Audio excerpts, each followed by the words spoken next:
Good morning, Warriors. Brock, how are you? Pete, don't worry about it. Hello, Colin.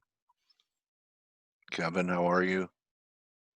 Shahab, Surinder, Mark, buy dips. Okay. I have something to say about that. So, looking at oil here on a very short term basis here for turnaround Tuesday scalp. Okay, this is just my own idea. Hello, Monica. Just shorting the crude up here, risking about $1, looking for, take partials here around 37.20, 30, then move stops to BE and maybe get a little bit more out of it down to 620. This is not a position trade. Okay. I want to talk about a few things here. Talked about favoring gold longs over silver yesterday. This is the way gold looks to me. I think we're going to rally up towards this speed line or a wedge line. Comes in around 1788 for a third drive. So, still $60 away. That is off the table, taking out yesterday's lows were 1703. Okay. So I still think there's a chance that this is an incomplete pattern and we complete it. And I want to talk about something that I brought up about, I don't know, a month ago or so in the S&Ps that perhaps just consider this. Here's the low of the move. It was March 23rd. Anyone know what March 23rd was down there? Any guesses? The significance of that day was the spring equinox. Exactly on that day, little Gantt stuff where you could get inflection points going into the end of one and the beginning of another season. And what do we have? I believe in 5 days from now. What do we have?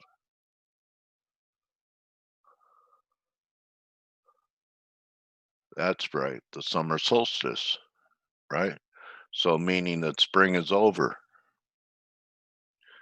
So this was spring, not a bad spring back in the S&Ps, right? No, maybe that it's the longest day. But anyway, look at how, the market has stayed intact during the whole spring season. And possibly we're going to get some market peaks and turning points. And you look at S&Ps, S&Ps have gone up, gold has gone up, oil has gone up, a lot of things have gone up. So um, longest day. All right. So keep an eye on that day for some moves that have been occurring through the whole season to be terminating and potentially reversing. So it doesn't mean that we're going to make a new high for the move over here, but maybe we get a secondary top. And a lot of people were talking about this island top in the S&Ps. I have it here somewhere. Yeah, here. So this island's going to be it's going to be tested here. It's okay for it to eat into the gap, but if it fills the gap and, you have the gap on the spiders, not the S&Ps, because you have the 24-hour nature of S&Ps now on the CFDs. But the low of the day was 318.20, and it doesn't translate exactly with SPX futures, but watch this. If it just fills part of the gap and comes off, then you have something.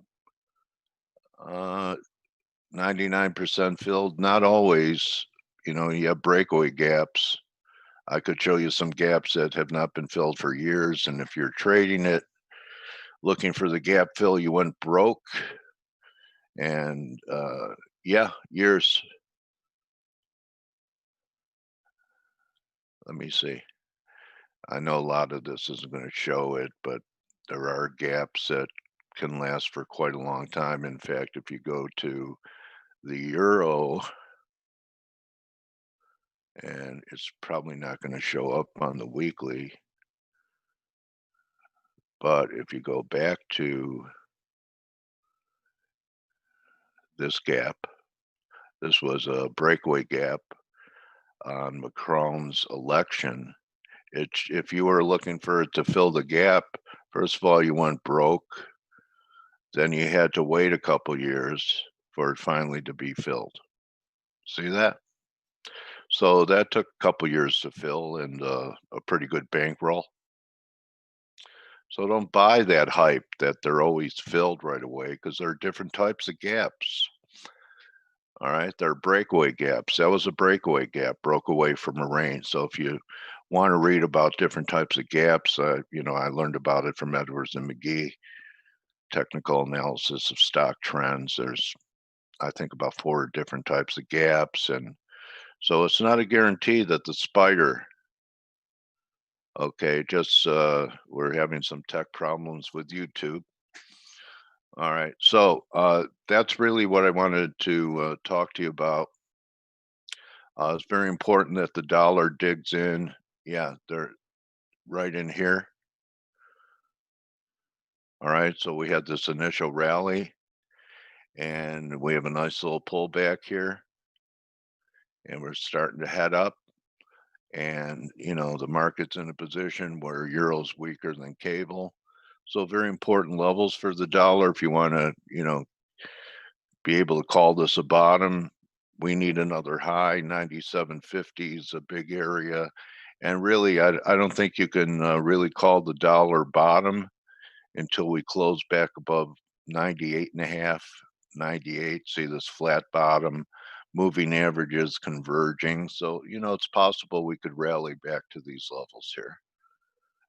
So one step at a time, maybe 1, 2, 3, or A, B, C, but you could do it risking the low. Thank you, Stel. Okay, anything else I really wanted to talk about? I think that's it.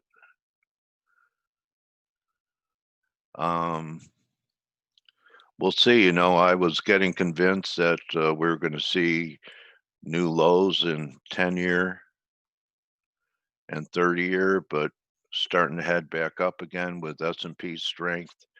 Anyway, I think a lot of things are setting up for the end of next week, early the week after, with the end of spring and the beginning of summer, the long, hot summer with unrest in the streets, coronavirus in the air, and an election coming up, and that's going to start playing in. I mean, a lot of the polls are starting to say that Biden has a pretty good lead. So we'll see if the market's going to be able to accept that. He's pretty moderate compared to Bernie Sanders. Although all the people that complain about what Bernie Sanders wanted to do and all the trillions of dollars that he was going to spend for social programs, we ended up doing it anyway. We even pulled Bernie Sanders, I've said it before, Bernie Sanders won the elections no matter that he's not even a candidate. Yeah. And Andrew Yang won the election too, because he was talking about sending everyone $1,000 a month, and I never got mine. But that's why he probably lost. He promised, very little. Oh yeah, he didn't offer enough. 1,200. Yeah. If he would have offered 1,200 a month to everyone, universal income, he would have been in the race. So, anyway, interesting times we live in. Beijing now has the European strain, and how about that? So, the mutations are traveling. I don't know how they're getting there. Maybe Marco Polo brought it into China. Anyway, that's what I have for today, and very interesting setups that are going on right here, and we'll see what happens going into the end of the week. And Blake, how are you today, buddy? And what are you thinking about this? I'm awake. How are you doing? Yes, barely. I think you were looking for this pullback in euros so that you could be a buyer on a break around 11.5 or so. Looks like you might get it. Yeah, maybe, I mean, there's some setups out there. I wanted to talk a little bit about, you were talking about the election, and one of the guys that I work with brought up a pretty good point of, sorry, it's Yeah. like I don't yawn until I start speaking, and then all of a sudden you start yawning. You know what I mean? Um, uh, the as far as the election goes, one of the risks, and this is a good risk too, if you think about it. One of the risks that Biden has right now, having such a big lead over Trump at this moment, what do you think is going to happen to the voters? Yeah. It's that mentality that happened. It's the same thing that happened with Hillary. Clinton. Yeah. I mean, people go, well, I didn't really want to vote for her anyway. And since she's leading in the polls, I'm just not going to vote. Right. And that may be even more prevalent with the virus out there. If people have to go. Oh yeah. I mean, you gotta, point. Biden's got a good, healthy lead, and people are like, well, I don't want to vote for Trump, and I'm not really necessarily a Biden fan, but I would vote for him anyway, just to vote Trump out. Yeah, there's a virus, so I don't really want to get out, so I'll let everybody else vote. And then you have lack of voter, participation. Yeah. And one thing that I know for sure is that the Trump supporters, they're going to get out and vote. You know what I mean? So yeah, they don't even wear masks. I called a friend of mine, Blake, in Chicago. I said, Danny, are you wearing a mask when you go out and worried about it at all? He said, no, I'm a Republican. Yeah, it's pretty politicized over here too, where I live, and I see that as pretty common. It's weird. Mask means you're a Democrat. No mask means you're a Republican. Very, right. As silly as it sounds. Yeah. That's I would say, the prevalent attitude where I live, in a red, could go blue state, but we're generally speaking a red state. So that is pretty much the attitude here too, and it's interesting, to politicize a disease, politicize wearing a mask. I'm like, you should probably be doing it just to be safe. But anyway, what do I know? Okay, so let's talk about the markets here. And you were talking about the euro dollar, and we have a head and shoulder pattern developing. Actually, the euro's been under pressure a lot of the day. It's been I would say, since, Europe's been open, we've been near the lows of the session, and we might be setting up a head and shoulder pattern. It's possible. I know it's pretty obvious at the moment. Everybody's probably looking at the exact same thing, going, "Oh, look, head and shoulder pattern." But I try not to get too excited about these. But it's worth noting, and I do have to point out that the 38% retracement, I feel, is very important at this point. So, while we're above the 112, 112.15 level, whatever, 112.10, it's going to be, pretty important. Look at equities. North America comes in and equities just rip. That just happens every day, like without fail. So here's the S&P. We're up near our highs, and matter of fact, we are we were challenging the 618 retracement, and stocks are ripping now. You can see we're pushing right up into new highs for the session. So, and this is, you can see this has been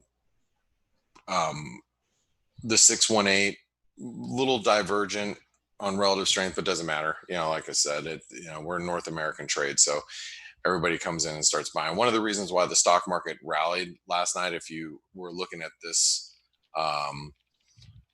pop that we saw in the S&P, there was a headline that Trump was he's mulling over $1 trillion infrastructure spend bill, and that divergent that pushed the equity markets into new highs overnight. So here we are revisiting those highs.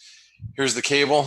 Cable's not doing a whole lot. The Aussie, it's interesting. The Aussie rallied and squeezed past the 618 last night, and it was just squeezing higher. And now it's not following risk, which I think we need to pay attention to, because if you're sitting here, you're sitting here looking at equities at highs, yet the Aussie dollar is failing to move up. I think it's worth noting. So, can we rally from current levels? Yeah, I think so. But if we can't take out new highs here, you have to realize that this is a 618 retracement. So if, like, let's say we pause at, 95 or 69, 50 or something like that, then, it's worth noting that we're coming up into some pretty key resistance. All right. But, the Aussie's been strong and it's been holding up well the last 48 hours or so. And you can see equities are just plowing higher. It's so ridiculous. It is just so silly. Look at the stock market. Here's the NASDAQ pushing higher. Here's the Dow. I'm very, if you can't tell, I'm extremely frustrated that this market just, we were literally going limit down just a couple of days ago, and then here we are bouncing back. And it's like after coming out of an ascending wedge. So you can see the ascending wedge here. Yeah. So Steve has a new trading system I see on Skype for a reversal. What's that? Oh, you have to read it. You have to read it. That's pretty funny. Yeah, that is funny. You use that system too, bro? I'm gonna pass it over to Steve just in a moment. He can tell all the listeners what his new trading strategy is. Okay. The one thing I got to point out on the dollar Mexican peso is that we are hovering above that. This is the 22 level. This is the breakout point. Okay, it was the breakout point. We came down and we stalled here at 22 for days. Finally broke down, then we came back, and as soon as we ripped past the 22 level, it just squeezed everybody, right? Now here we are retesting that 22 level, and I think it's important to watch how we respond at this level. And if we can hold above 22, that might be signaling that that there's a little bit more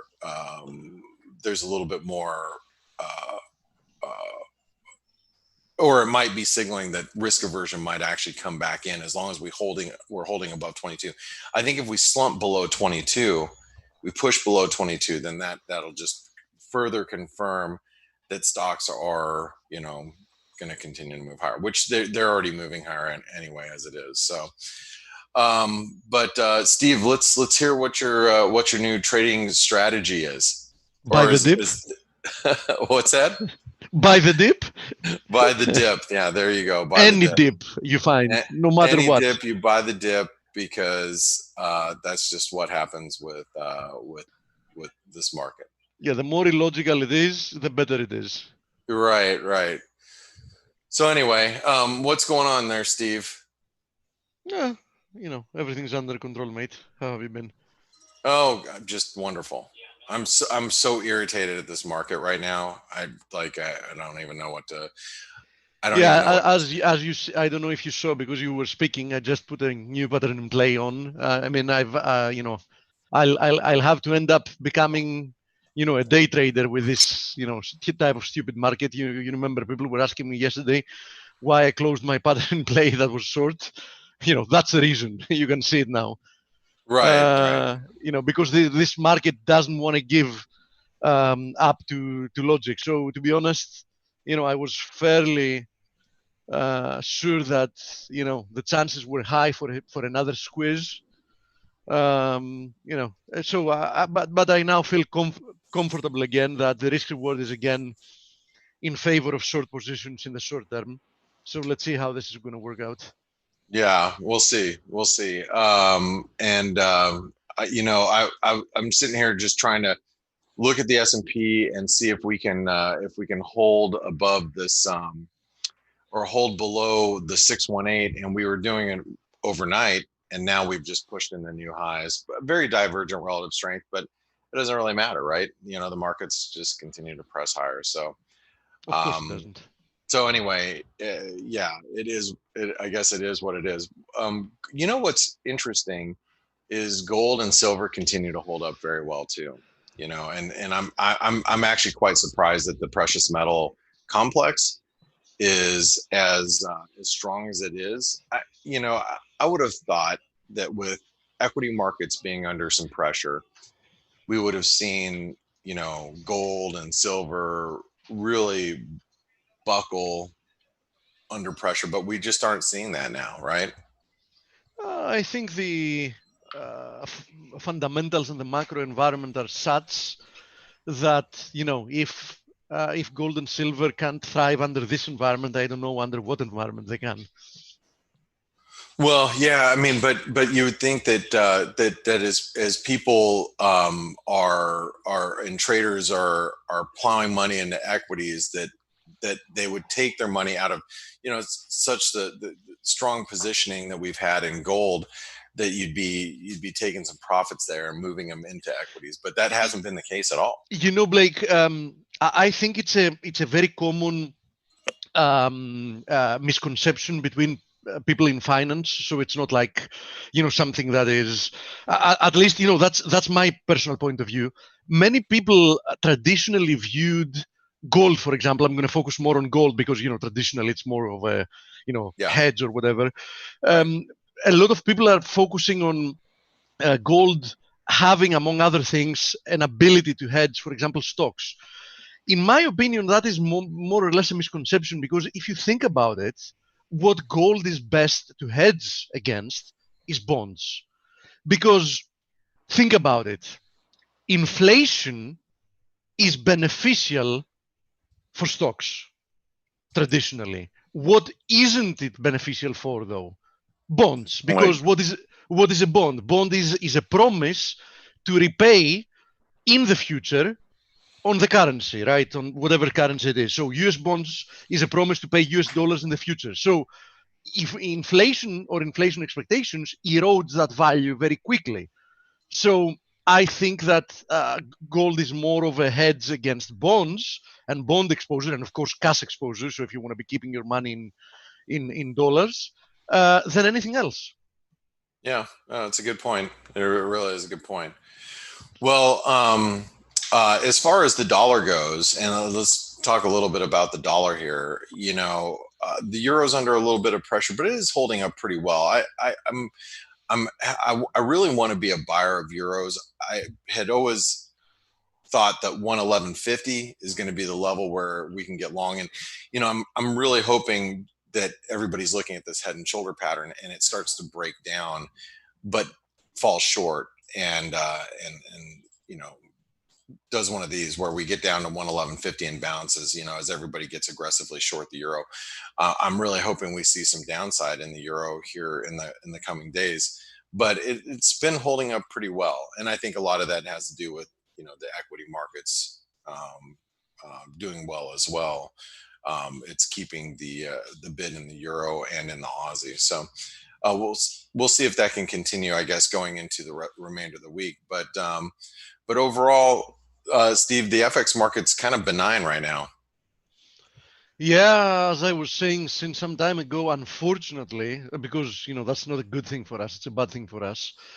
With all this interference and manipulation in the markets, they've transformed almost all assets in binary assets, like risk on, risk off. So you see that everything is moving in tandem. So even currencies, they go in two baskets. Is this risk on or risk off? And of course, that's in currencies, that's not like so absolute, but you can still see the huge effect of risk on, risk off. So, the unfortunate thing about it is in the vast majority of the cases, if you don't get the right side of risk on, risk off, even if you're trading, other assets, you're going to be losing money. Or if you have the right side of the market, you're going to be making money even through FX.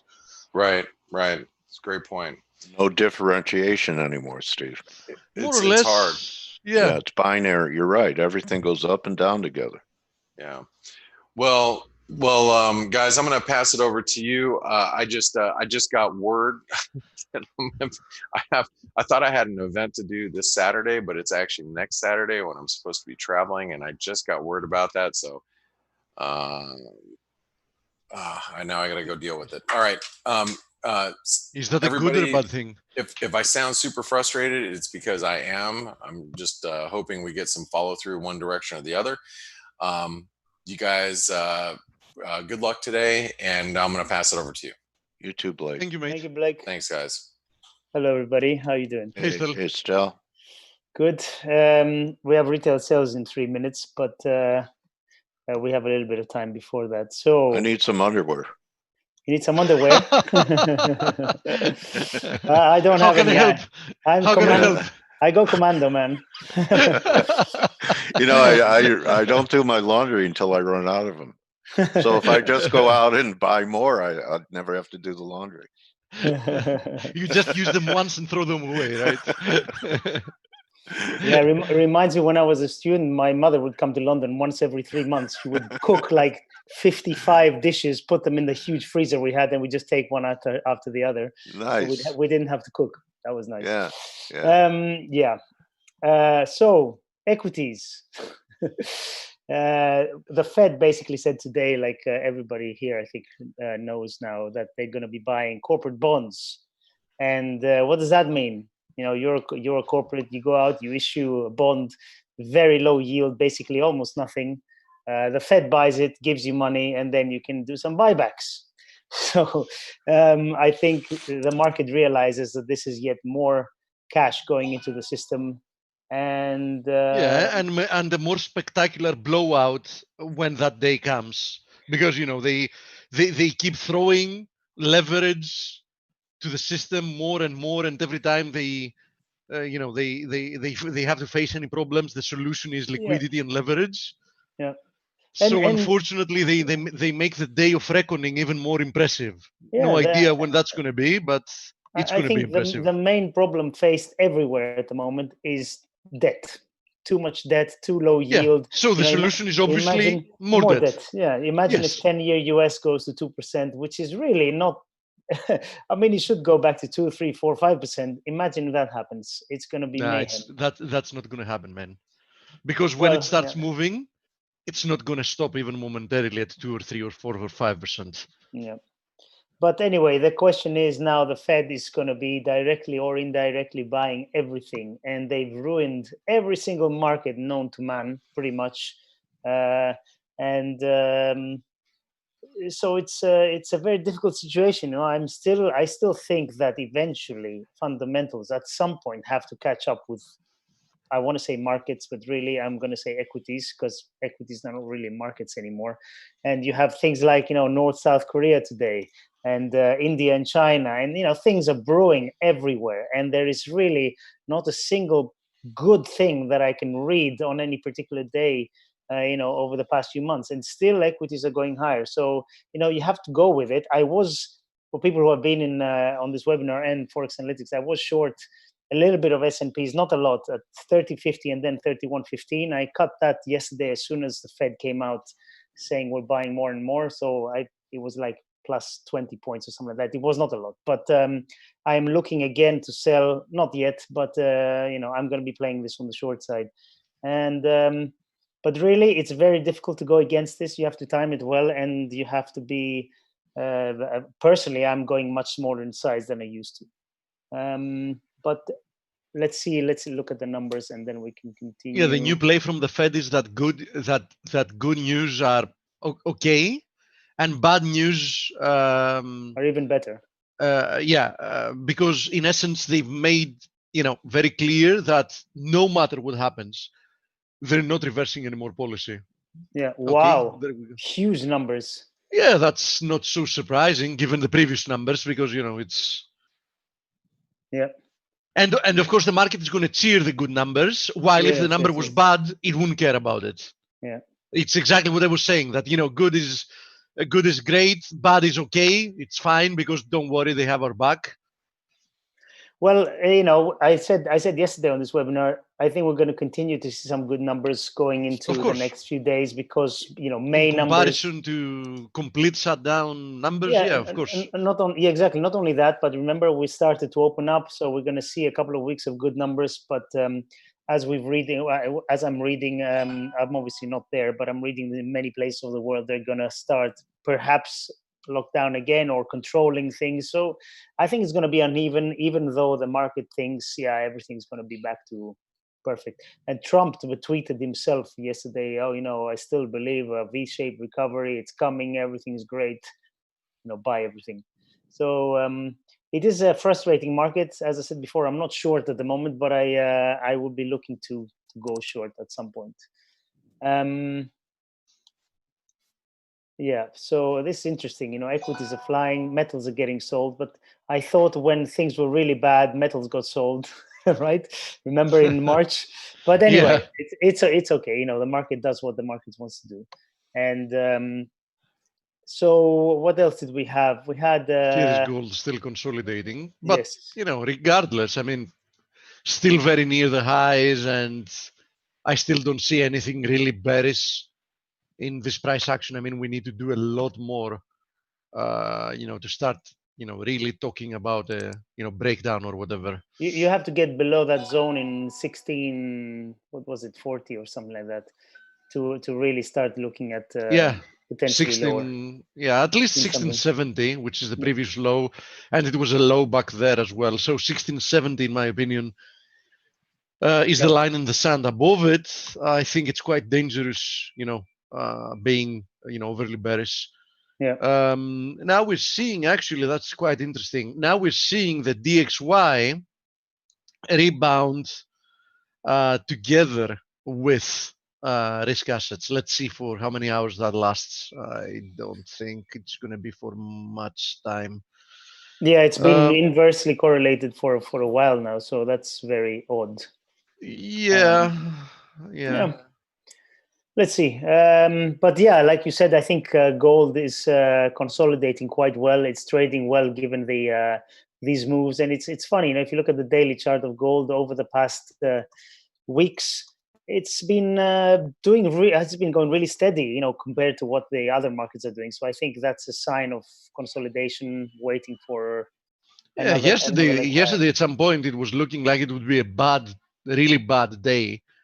It was looking like a breakdown, and by the end of the day we had retraced most of the losses, and we ended up with a pin bar. So nothing to see here yet, and as I said, definitely nothing bearish yet. I mean, clearly, there is an upside momentum loss, but from upside momentum loss to bearish reversal, sometimes there's a big distance between them. Yeah. And, remember the big picture. If the Fed is buying bonds, corporate bonds, throwing out cash to people's accounts and everything, you want to have real assets.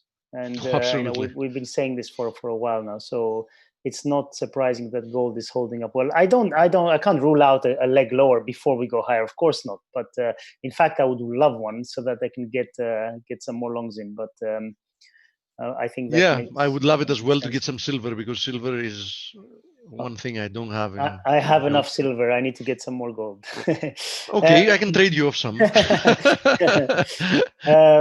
So other stuff we had today, data out of the UK, average earnings index, which is quite important, fell quite a bit. It's gone down to 1% year on year. And of course, inflation is also falling in line. So it's still higher than inflation, but there's a positive gap, which is narrowing now. Unemployment rate dropped same way that the US unemployment rate and Eurozone unemployment rate dropped during this crisis. And we had some German and European ZEW economic sentiment numbers, a little bit better than expected, but really nothing major. Also, the Bank of Japan kept rates at minus 0.1%, and didn't really give us anything, and nothing really was expected actually. So they're firmly in negative and NIRP territory, and they're controlling the yield curve, and they're doing everything they can, just like any good central bank should, right? Of course, absolutely. Apart from that, not much else really. We have a Powell. Crude at new highs. So this channel did its magic trick again. Yes. Yeah, I mean, imagine how many people have been chopped up here in crude when they thought, crude was going lower, which, we kept warning people that, they should be looking for a big reversal higher. But look at this. I mean, the continuous has gone from 11 to almost 37. So I think a lot of people more than tripled. Yeah, I think a lot of people were looking at the May expiry and all the shenanigans of that and the negative numbers, and they said, okay, this is going to happen in June. So it might have been positioned the same way, which would have been catastrophic. What else? We have Powell testifying on the Joint Economic Committee today. Let's see what he has to say. And yeah, it's going to be a surprise. I'm wondering. Well, there's a Q&A session as well, which is good. So I think that's where the... Yeah, usually the Q&A to central bankers are, do you think what you're doing is great or magnificent? Yeah. The magnificent. Is not great. Great. Thank you very much. Yeah. Next question. Yes. What can I say? Yeah. So that's pretty much it, data-wise. And what else do we have this week? Let me have a look at this calendar. So the S&P is intraday back within this ascending wedge, challenging now this horizontal support resistance area at 3150. I don't really care about what's happening here. I would still be very, very careful. I think the risk reward favors at least one more leg to the downside. I know that, people have started going, very optimistic again. Okay, that was it, a 5% sell-off or whatever it was. But I do think that the market is going to produce probably one more leg to the downside. Now, having said that, no need to go through the rest of the indices because the picture is more or less the same. You can see here the DAX, you can see the Nasdaq. Nasdaq overperforming again. I mean, it's it has retraced a little bit more. So that is generally the picture here. Blake mentioned it before.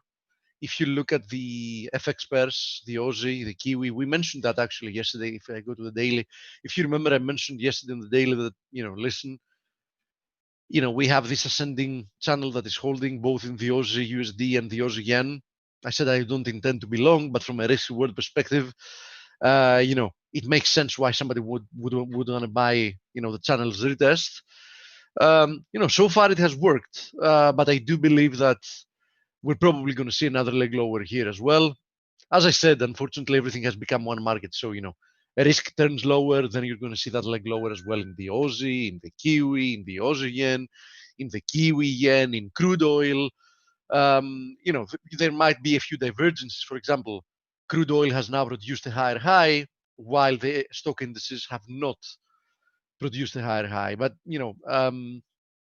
other than a few divergences here and there, you should expect that the sell-off in equities will produce a pullback, another pullback in crude. Speaking of the crude market, as long as we remain within this steep ascending channel, clearly, the trend remains to the upside. Now we've started seeing RSI divergences initially in the lower time frame charts. It has now started spilling in the daily. You can see it here. We have a higher high while the daily is, some distance away from creating higher high here. Next upside area of resistance is the 50% fib of 38.38. We also have the 161.8% extension of this last leg lower at 39.95. In any case, let me make it very clear. I said many times that the risk reward clearly favored a big rally in crude, but the risk reward is not anymore in favor of being long up here. I think we're much closer to finding a short-term high in crude and seeing some type of a deeper pullback, so we can find better levels to buy crude again than the opposite, meaning buying up here makes very little sense. Crude has already more than tripled from the lows, and keep in mind that the lows were in April. So we're not talking about like, half a year ago or a year ago or 1.5 years ago. We are talking about 2 months ago. This market has more than tripled in 2 months. So, it can extend somewhat higher.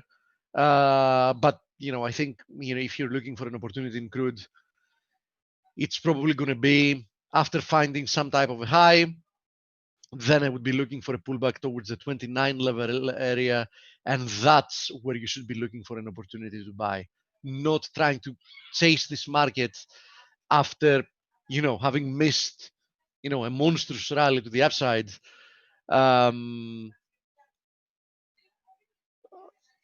So late. Anyhow, gold, silver, we already more or less covered that. Still in a consolidation, so not much to do here. As I said, they're showing momentum loss, and they've also gained quite a lot for them to not be a good opportunity to buy. But on the other hand, given the fundamental backdrop, I wouldn't be selling them in any case. I think just buying pullbacks is the way to go in these markets. Otherwise, just stay on the sidelines, because there is a big chance that you're going to get chopped up. I remind you that people have been trying to sell gold, for example, a little bit after we broke through the 1360 area. People are looking for opportunities to sell it, and despite all that, it has produced a $400 rally, and people were still trying to sell it. So you don't want to be one of those people. Now, let me go back to the 4-hour chart and on the DXY. So, this is what we drew a few days ago, that we might see a pullback in the DXY and another leg higher. This happened in the short term, but even, with the current picture, the current technical picture, that is more or less what I would be expecting from this market. So even if this is a corrective rally, I would expect for it to produce at least one more leg to the upside. So something like that is what I would envision. That's why I also, this is another reason why I'm looking for another sell-off in the stock markets, even if this is just part of a, corrective pullback and we are to see more madness and, more upside. By the way, the S&P is now at 3151. So, quite a nice rally so far. I mean, we are already 2.5% higher on the day on basically no news, because I remind you that the vast majority of this rally came even before we got the retail data. And yesterday's rally from the lows came out without really having anything new. I mean, even the fact that the Fed is going to start buying the bonds is just the initiation of a program, one of the 10 special purpose vehicles that the Fed had already announced and created since a couple of months ago. So that was also not news, right? But this is how this market works. I mean, it's not easy to go against it, because it doesn't work based on logic. It works based on FOMO and moral hazard. So you need to be fully cognizant of that before you take any position, because at the end of the day, it doesn't really matter how much of a valid reason you have to complain for you losing money, because you're not a winner if you just have a very, very good reason to complain about what's happening in the markets. You're a winner if your trading account moves higher, and this is the only thing that's going to judge you as a trader at the end of the day. The rally might have come after the news broke on research of dexamethasone. Yeah. Right.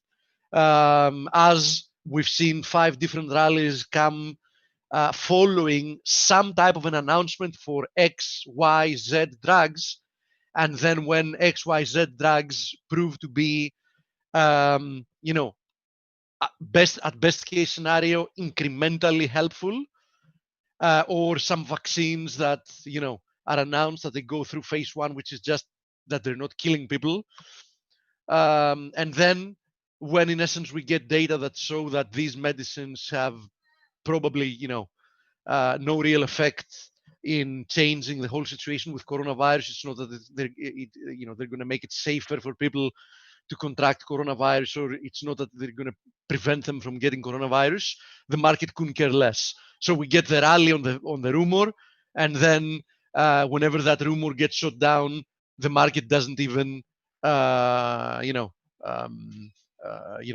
pull back like 5 handles. So yeah, that's what such a market does, right? I mean, any type of rumor, any type of news, no matter how insignificant it is, or no matter how outrageous it sounds like, it's going to be bought, and very few things are going to be sold as news or rumors. Which is exactly the behavior we were seeing also pre-coronavirus. I mean, think about it. Coronavirus was more than obvious that it's going to create an economic disruption, and the market until the 20th of February, which was more than obvious because the vast majority of the countries had started indicating that there is a huge problem, stock markets were hitting all-time highs. So, this type of a market creates the following situation. It goes up 9 out of 10 days, more or less, or it goes up or doesn't move down 9 out of 10 days. And then one day it has to price in, quite a few things, and it dumps lower.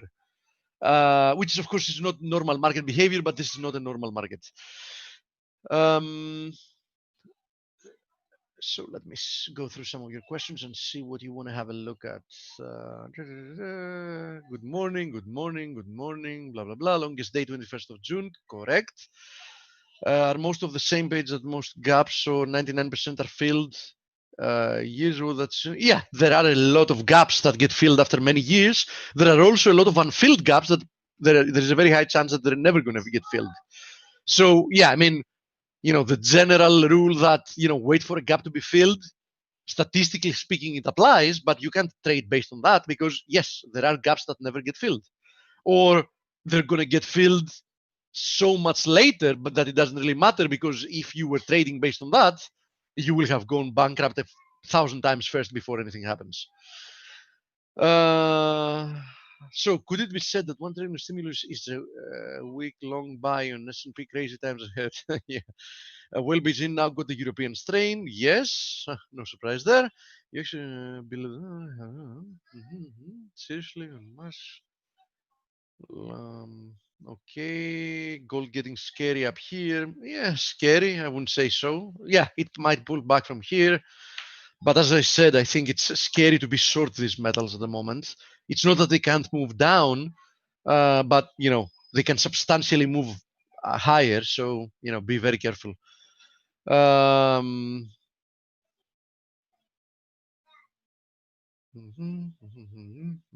Okay, so more questions. Silver hand and shoulder in the daily. Let me see. So you say that on the daily chart we have a head and shoulders formation developing for silver. Yeah, I mean, an inclined one, you might say so, an inclined one. But I would be very, very careful for the reasons I said. In the short term, admittedly, it looks heavy. There's no question about it. But as I said, I don't want to be selling these metals. I just want to find, any decent pullback opportunity to buy. So, personally, I'm not looking to make, little on the downside here. I'm looking to make more on the upside.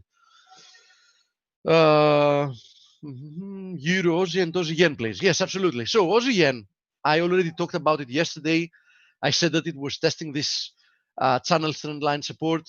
I also I zoomed in to show that it was a confluence of supports, because we also have this horizontal support area. And within that, you can see here in blue, the 200 daily moving average.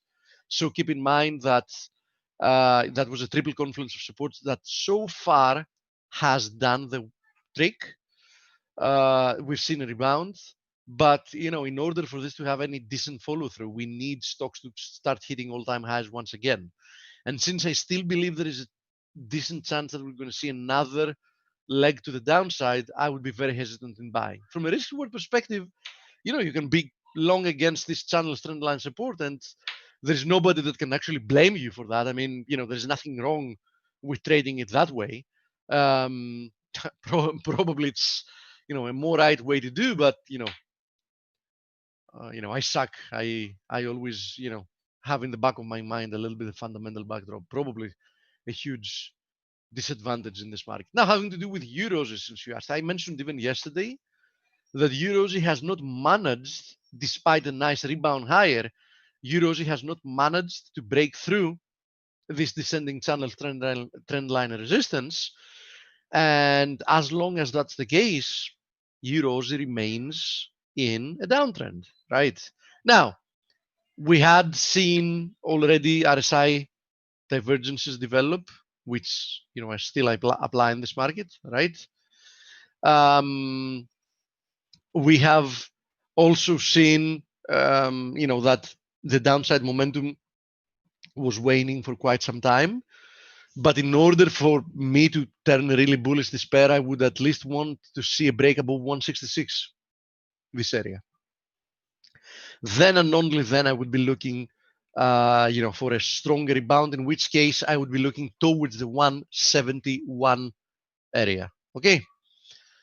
More or less, not exactly the same pattern, because here we have a channel that dates back to the high, because the high was a spike actually. Same situation with the EUROQE. EUROQE remains in a descending channel. So for me to start looking higher, I would want to see breakthrough 178.80 or whatever.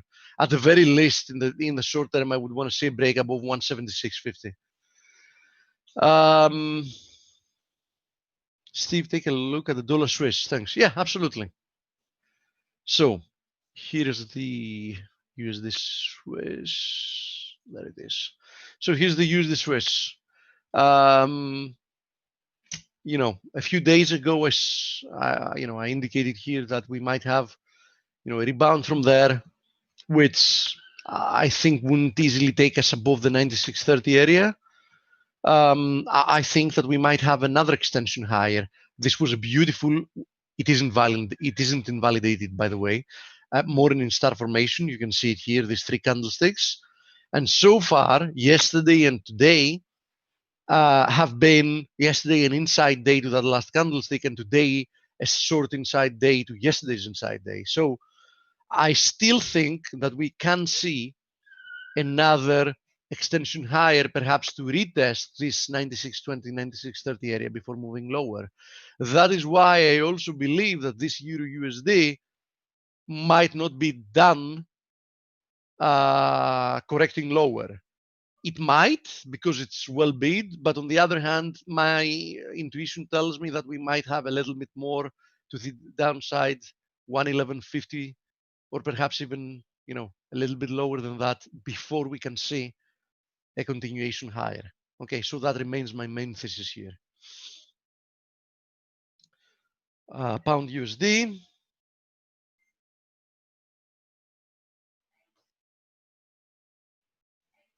So here's the pound. Now, having to do with the pound, once the head and shoulder scenario, shoulder scenario was invalidated because we never reached the target, the alternative interpretation was that this was a corrective channel, this blue one, right? So, it's not easy for me to turn bearish the pound, because what we've done so far is that we found resistance at this area, which was already indicated on my chart as a support resistance area. But look what we did following that. We retested this broken channel trend line resistance and support, and on a daily closing basis, at least, we held. So, that was a pivot area for me. I had already marked it on the chart, and it's still holding. So, I'm not going to be surprised if we do something like this, which is more or less the behavior I expect from Euro USD. But on the other hand, as I just said, this channel is holding. So, let me say it otherwise. I wouldn't be easily shorting the cable. Okay, I would be trading other things. I'm not looking to trade the cable because I don't want to be buying it up here. But on the other hand, given this technical picture, I don't want to be selling it either. Hi guys, I like the way you analyze the market. However, I'm not exchanging any Forex. Do you really Do you refer any other group like you who work on stocks? Yeah, we don't work exclusively on stocks, although we would, on occasion analyze specific stocks as well. It's not easy for us to endorse somebody else because we're not extremely familiar. I mean, it's very hard to endorse somebody that you're not very familiar with their work, right? I can tell you that we have considered many times to also make a branch that's going to be involved in stocks at some point. It might happen. If that happens, I endorse us. Zinc and aluminium, please. At last time you did not. Okay, give me tickers, please, because I'm not trading them frequently. Actually, I'm not trading them ever, not frequently. And I have checked them, very few times on a chart, and I don't even remember the ticker. So you want me, Niraj, you want me to have a look at them? Just give me ticker that is valid on TradingView, and I'm going to be more than happy to have a look at them for you. What do you make of the euro pound? Yeah, thank you for reminding me, because I wanted to talk about the euro pound yesterday as well, and I completely omitted to do so. So what I have to say about the euro pound is do something else. Because what we've had in essence here is this move lower, consolidation, horizontal consolidation in a range. We broke out from this range to do what? Create another range. So, we're again in a rectangle. Clearly, breaking out from this rectangle will create some type of a, volatility. So, you want to do something, just buy or sell the breakout. So we break below 88.50, sell it. We get above this 90.20, buy it. Until then, nada. Now, there is an alternative way to look at this. Let me draw it in another color. Let's make a few tests here. Let's see if this parallel line will create some type of a channel. Yeah, something like that, I guess. So, there is also the way to look at it like this. Looking at it like this, the interpretation is bearish, right? Clearly bearish. Why?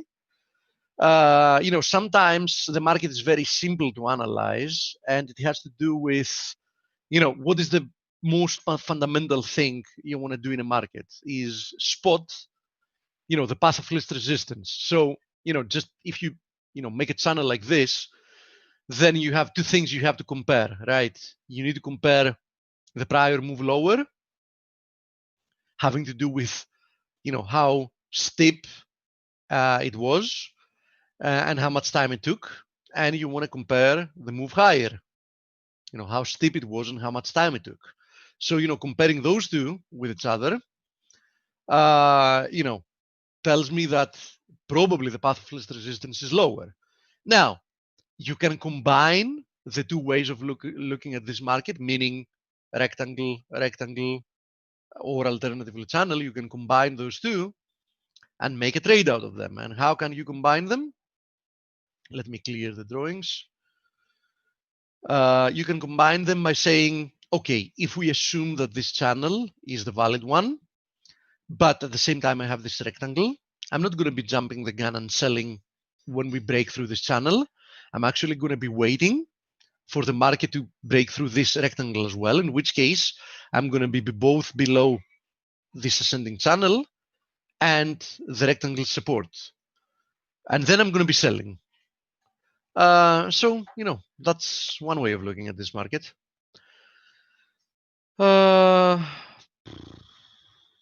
Nifty and USD INR, sure. By the way, Niraj, I'm still waiting for tickers in TradingView. If you want me to have a look at zinc and aluminum, or aluminium, depends on. I think aluminum is how the Americans call it, and aluminium, Brits. Okay, so having to do with the Nifty, there it goes. So nothing has really changed in the outlook here for the Nifty. I think that this is still a corrective formation. So, if you want to create a larger formation out of all this mess, we can delete all that. We can pick a different color.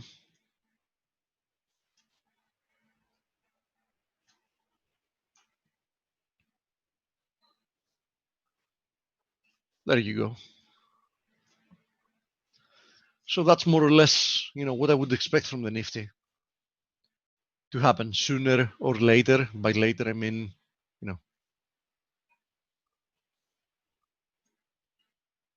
that would be the later development. Okay. And having to do with USD INR. Still nothing has really changed here. Just keep monitoring this triangle. No. I think that it's very likely that we're going to first see a move higher before we can see a bigger correction. Okay, so that's my main case scenario. Dale, do we have a guess? Yes, we do. Perfect. So well timed, I think. Okay. Nargis is with us, so I'm going to set you up, Nargis.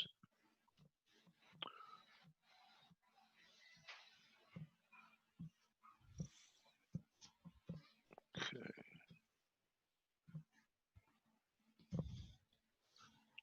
Thank you, My pleasure. Steve.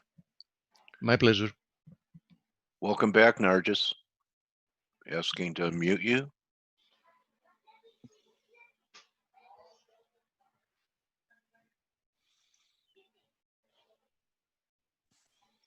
Okay, she's Hi. unmuted.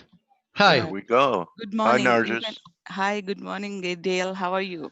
Good. Welcome back. Thank you. Thank you for having me back, actually. Yeah, I'm very interested in looking at your charts. So Yeah. the green screen share box will Yes. give us your looks. Here we go. You Wow. you can see, right? Yeah, we have this megaphone formation. Interesting look. So take it away and tell us what you're seeing. And aren't these rallies, the recoveries in these markets just amazing from what happens, how the market sentiment can shift in 3 days? Yeah. So that's what actually I was looking at the chart weekly, basically a little bit higher time frame because it's a little bit more cleaner than the daily. And I was seeing here, see this January we had, right? Yeah. This whole run from this straight line, and then we got a pullback here, and that was like, okay, the world is ending. Yeah. But yeah, so we got this pushback, pull down, and then it was a little bit gradual run, and kind of a new high it made. And then we had the December pullback, which was a little bit more sharper and below and lower than this, basically. Yeah. And then we had another recovery, V-shaped recovery, which was a little bit sharper than this one. Then we had a new high, and this fall was much sharper and lower than this. Yeah. And we had a V recovery, which is this V is much sharper than this V. Yeah. So every time we are falling down much sharper and making lower, and then recovering that fast with a more sharper V than the previous one. That's so the a great V is observation. V is getting narrower. So looking at this pattern from the past 3 or 4 times, maybe, who knows, this goes like this, and then like this. Yeah. So that is one anticipation we can look for if this all-time high is taken out. That could be a possible scenario in the future. If the extensions are to be taken into account, somewhere around 3700, 3500 to 3700s, somewhere in early next year, or first half of the next year, if we do get to all-time high around those extensions above this, then who knows, we may get to 1800, 1500, or 1200, depending on where we are, if this megaphone is still true, you know. Okay.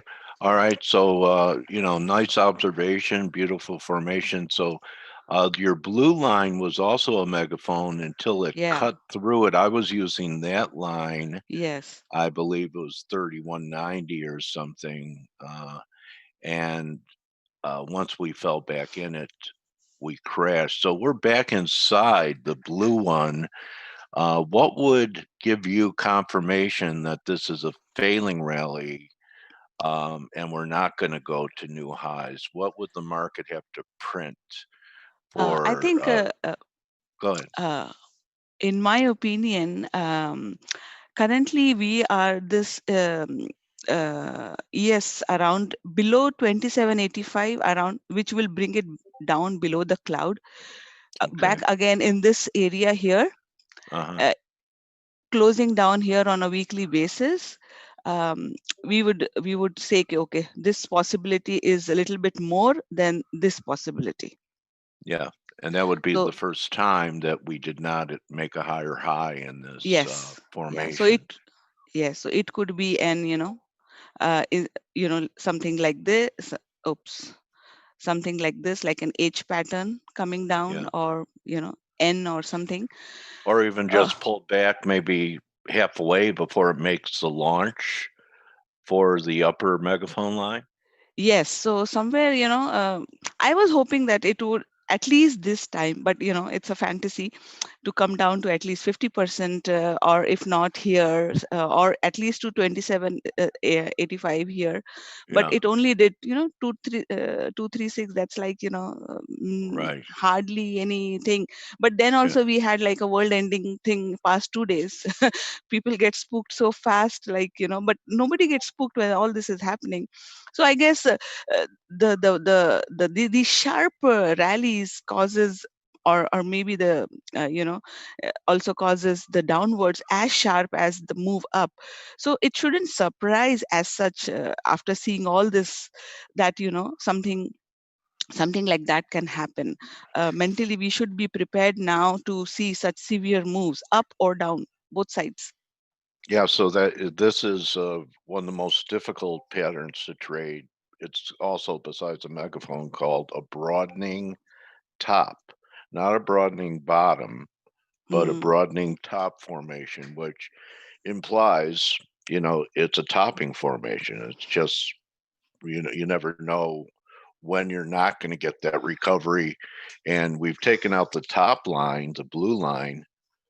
Yeah. Maybe one day, hopefully not, we have a throw under that lower red line. Yeah. Okay, so what else is on the radar? So the way I was looking at it is, we went down, we made a high, we made a low here, sorry, 2174. So my number for a cycle was 2209. We undercut a little bit, which generally happens. Either it undercuts or overcuts by approximately 25% within the value. So here 3365 was my number to turn back. Last time when we talked, I think it was just before a week, the action started happening. Okay. This was from the last time we had discussed. So to 3365, and it was approximately here. And from there, I was expecting a cycle turn, and I was expecting somewhere around 3125 to where we are right now, 3137 or 3025. But it happened much faster and much sharper and far, far much below than that. So one of the observation which I've noticed is that the markets, or I very closely track ES, is that it does 2 or 3 cycles at a time without stopping. Okay. So this is so it did 3365 and fell here right on the megaphone line, which does the 10 cycles.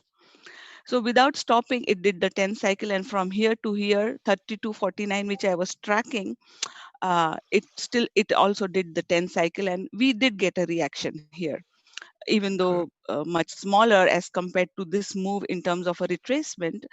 Um, but nonetheless, we did get a reaction. Are you So tempted to short this market back at the broken trend line? I mean, we may be a shade above it right now, but yes, I shorted right at 32 20s. Mhm. Because as I was saying, it generally undercuts or overcuts within 25% of that number. I don't know how these, I don't know, algos or whoever they are design it, but they keep a little bit of element of surprise. So I was watching this area very, very closely. If it hit it 30 to 49 properly, then yes, that would be a short. But I started building some short positions around this and exited some longs, and shorted Apple, shorted what was that, Nvidia, How I mean about like how about with today's action? What do? Nothing? today's action. I had a, generally with these sharp moves, I'm mostly dealing with the XPX credit spreads. So I had Okay. some put spreads, which I think are worthless now. So I'll just exit that and see if, if it tries to turn around 31.45, 31.65 just for a pullback. I may short that, and either via a credit spread or just maybe just via ES future to pull back down some, Okay. basically just returning to the mean on a smaller time frame, and then we Okay. see. But if the Okay. day closes above this line, this blue line, 10 SMA, Yeah. then we definitely going a little bit more higher, at Yeah. least up till here, and then we see whether it has any more interest to shoot up and go further than that. Yeah, I know some people were looking for 3260. I don't think you have a number there. I do have a question from our viewers. How does Nargis calculate her cycles? This is GAN. Okay. I've been studying GAN, still a student of it. So mostly I'm doing price cycles on it. Time I'm still studying, because the current times which we are in, the sharper moves are kind of. At least me personally, since maybe I haven't gone to that level as other people who may have studied time for a longer time, uh, Mhm. it it's still a little bit of a tricky thing to say whether the time is the turning time is here or here, because of these very, very sharp, the FOMO is a lot there. So Mhm. I don't know, the higher cycle takes over, and the actual time which we are seeing, it doesn't work, or it's not working at the time it's supposed to work. Let's put it that way. I do you have a spider chart? I'm wondering, and Yes. because Yeah. it did leave that island. See that island right there? Okay, Yes. so Here. we don't This one. know, based upon because they're not open yet, if they're going to fill that gap or not. That's going to be a pretty key test. So the market could get into the gap if it doesn't fill it. It's still a pretty rare formation. Yes, this. So we may be having a double island here. This got it down, and now this, we will be gapping right into the gap, Oh my somewhere God. around 316. Yeah. So this is Oh, to just at the fill it lower. won't fill it though. It fills it at 18, Probably right? yes. If it is an island, then probably it may not fill it, Yeah. or at least it may not come down and fill this downside right away. Okay. All right. So So we're going to see if the S&Ps are an island or it was just, peninsula. So something else that since you study GAN, I'm curious, and then we'll go to this chart. The low of the move from the February break, did you notice was on the first day of spring? which chart you were saying, Right here, the SPY or? S&Ps, yeah, Oh, okay. any of them, they all bottomed the Oh, same time yeah, in they all March. actually, yes. Yeah. See that Yes. in So March? Yes, so March, The low, uh, the this low of is the month. yes. So as you say, those 4 seasons which we have, Yeah, the equinox and the solstice. coming up. So Yeah, in late December, I had tweeted, okay, the energy would be coming in because we'll be shifting the seasons. yeah, And March again, we got it.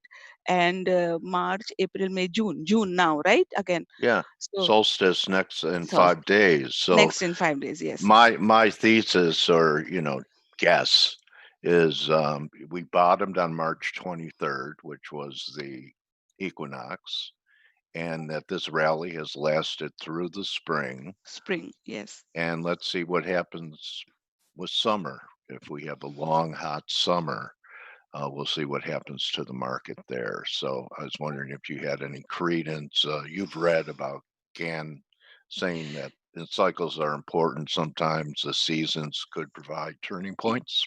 Yes, definitely a turning point, at least right now, to at least give a reaction. Okay. Doesn't matter how strong or shallow reaction we may get, but a reaction nonetheless.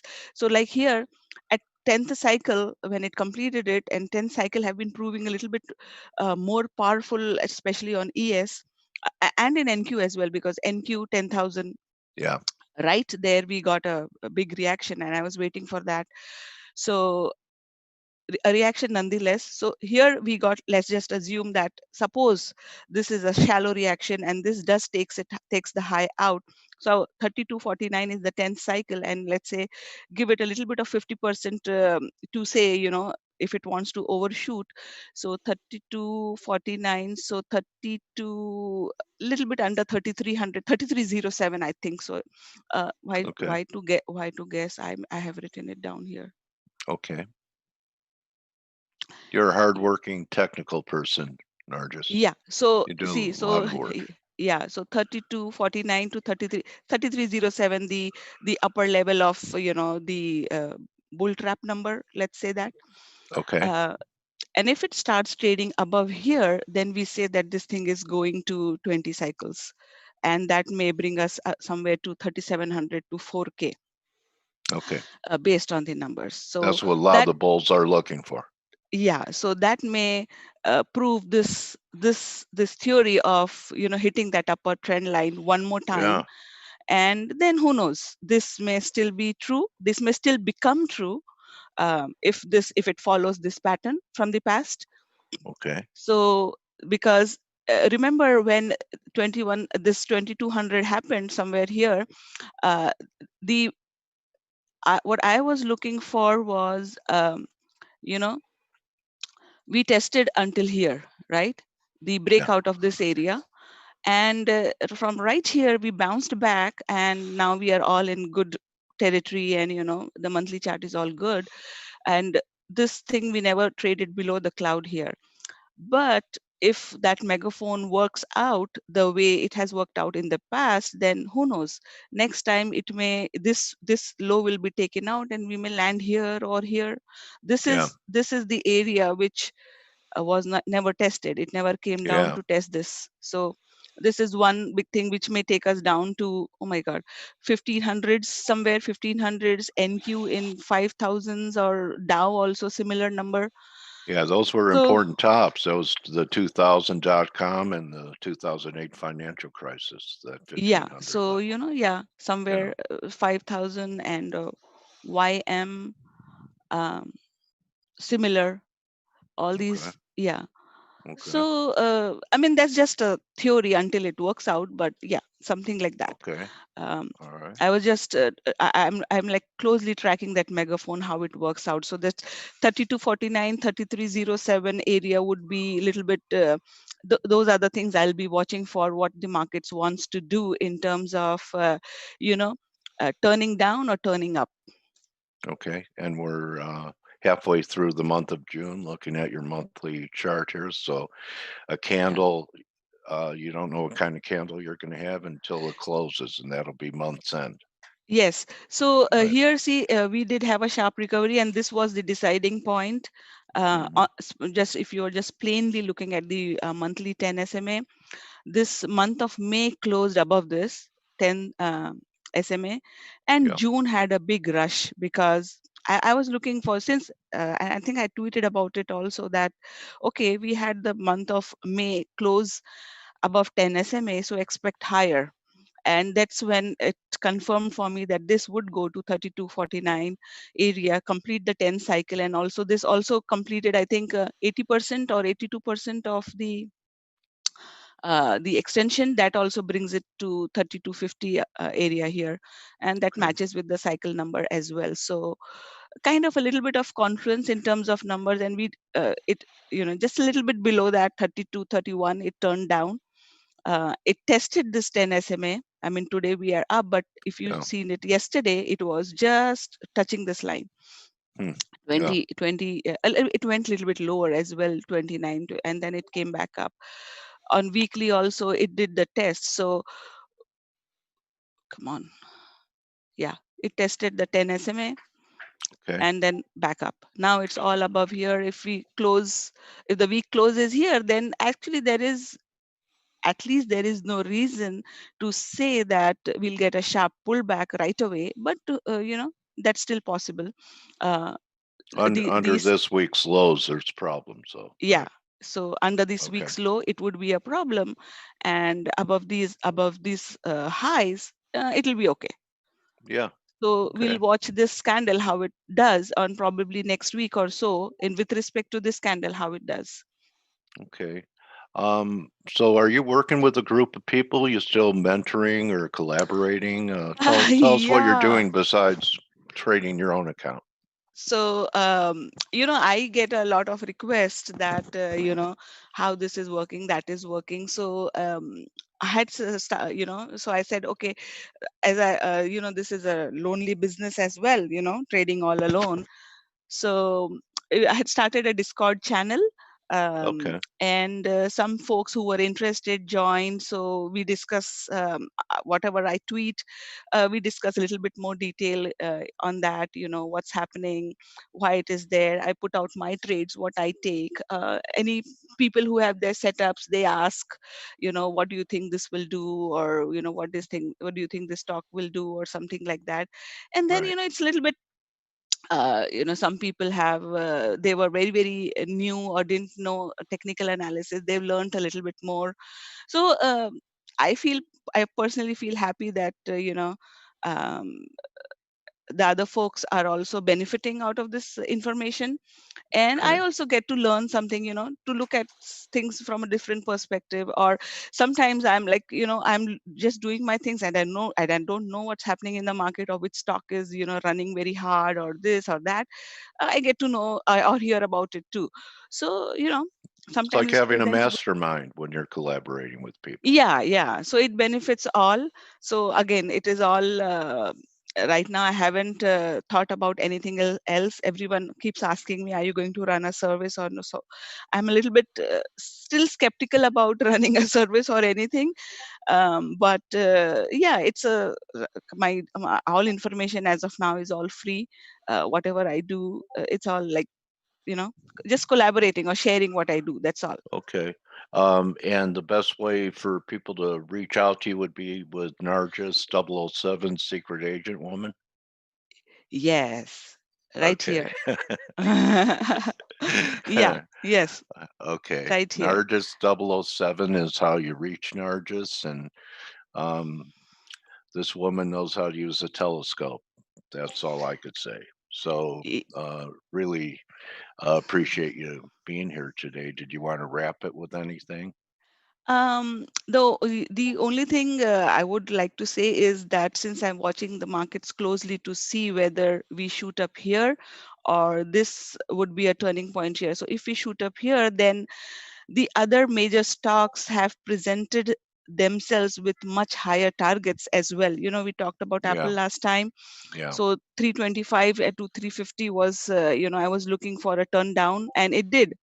Yeah. Apple did we had a nice flush, but if Apple maintains the price above these levels, I expect it to go to 500s at least.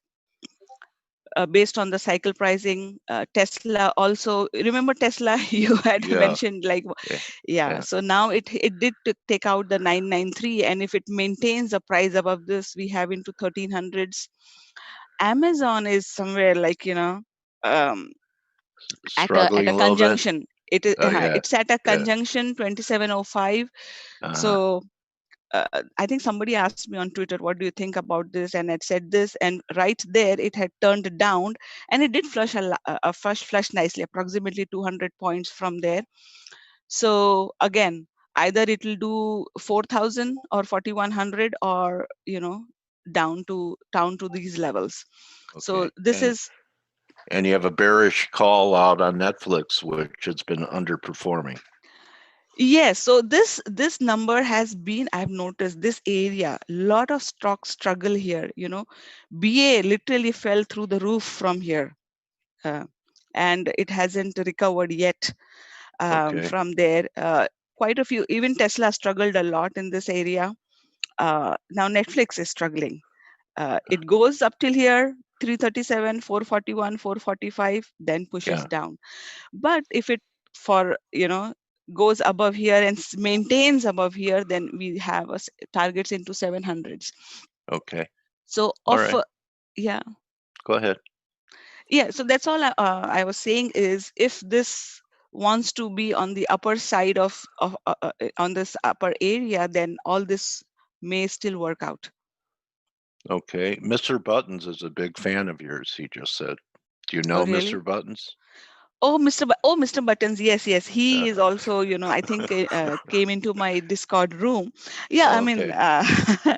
and yes, so apparently. He's married to Mrs. Zipper.